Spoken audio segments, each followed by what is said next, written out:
Shalom Bapak Ibu, Saudara-saudari, sidang jemaat yang dikasihinya. Kembali kita jumpa dalam Suara Gembala, dan kali ini saya akan ajak saudara untuk merenungkan Kisah Para Rasul 16. Ini cerita yang sangat terkenal, yaitu tentang Paulus dan Silas, karena mereka memberitakan Injil di kota Filipi, dan terjadi suatu mujizat di mana ada seorang perempuan yang dikuasai roh tenung, kemudian ditengking, diusir setannya sehingga dia dilepaskan. Itu budak perempuan itu. Setelah lepas, dia nggak bisa ngeramal lagi, dan majikannya marah, dan kemudian inilah yang terjadi. Paulus dan Silas difitnah, bikin huru-hara, dan kemudian ditangkaplah mereka. Dipukuli, dihajar, didera, dimasukkan dalam penjara yang paling tengah. Ini saya bacakan, saudaraku ya. Sesuai dengan perintah itu, kepala penjara memasukkan mereka ke ruang penjara yang paling tengah dan membelenggu kaki mereka dalam pasungan yang kuat. Tetapi kira-kira tengah malam Paulus dan Silas berdoa dan menyanyikan puji-pujian kepada Allah, dan orang-orang hukuman lain mendengarkan mereka. Akan tetapi terjadilah gempa bumi yang hebat, sehingga sendi-sendi penjara itu goyah, dan seketika itu juga terbukalah semua pintu dan terlepaslah belenggu mereka semua. Saudara, ini kisah luar biasa, saudaraku. Paulus dan Silas udah sakit semua badannya, luka-luka, saudaraku, didera, dipukuli ya. Kemudian dimasukkan penjara, dikatakan ruang penjara yang paling tengah. Kemudian kakinya dibelenggu ya dengan pasungan yang kuat. Jadi kalau secara fisik itu pasti mereka sangat-sangat nggak enak. Saudara jangan bayangkan penjara di kota Filipi itu dengan penjara-penjara zaman sekarang ya, pasti jauh beda ya.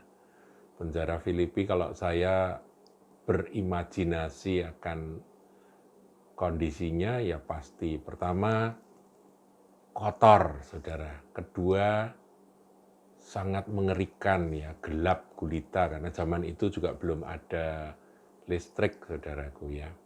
Kemudian ya banyak nyamuk, itu so pasti. Kadang-kadang ada tikus juga. Dan kira-kira bagaimana dengan baunya, saudaraku? Kalau para napi itu buang kotoran, BAB atau BAK ya, buang air kecil atau buang air besar, kira-kira di mana ya? Di situ itu, saudaraku. Jadi itu sudah tidak karu-karuan. Dan apakah mereka dikasih makan minum? Saya kira juga tidak ya. Jadi makan minumnya juga ala kadarnya. Jadi penderitaannya luar biasa secara jasmani, Paulus dan Silas, gara-gara mereka memberitakan Injil. Nah, ketika tengah malam, Paulus dan Silas tidak ngomel, tidak menyalahkan Tuhan, tapi berdoa dan menyanyikan puji-pujian kepada Allah. Kira-kira puji-pujiannya apa, saudaraku?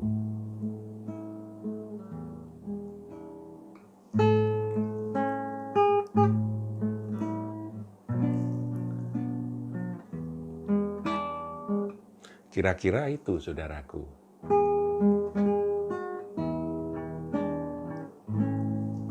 Mereka menyembah Tuhan dengan menyerahkan akan seluruh hidup mereka kepada tangan Tuhan yang Maha Kuasa. Aku berserah,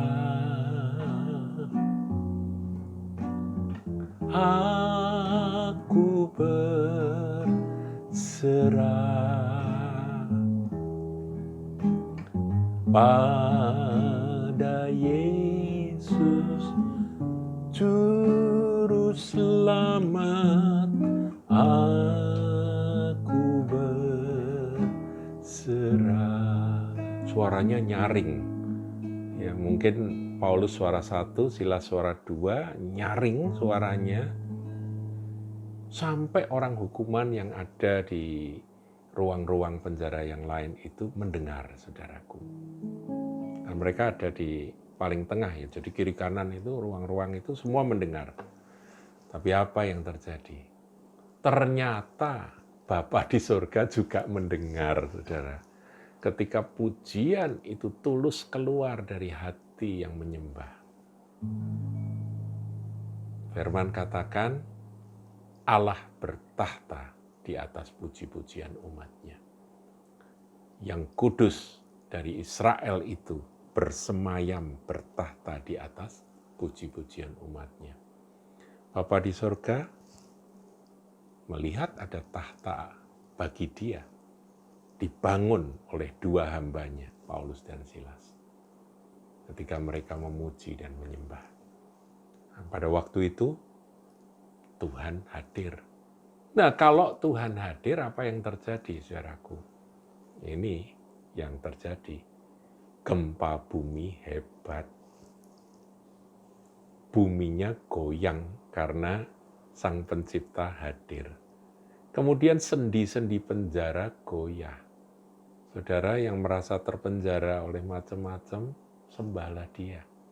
Nanti kan sendi-sendi penjara yang memenjarakan Anda itu bisa terbuka. Nah, seketika itu juga terbukalah semua pintu dan terlepaslah belenggu mereka semua. Saudara, ada yang terbelenggu? Terbelenggu oleh masalah keuangan, terbelenggu oleh utang, terbelenggu oleh ya macam-macam ikatan. Sembah dia, saudaraku, dengan hati tulus. Puji dia. Kalau dia hadir, semua beres. Anda akan dilepaskan. Ada belenggu persoalan yang berat di dalam hidup saudara, soal ekonomi, soal apa saja, sembahlah dia. Terobosan terjadi, Allah hadir, semua beres. Tuhan memberkati.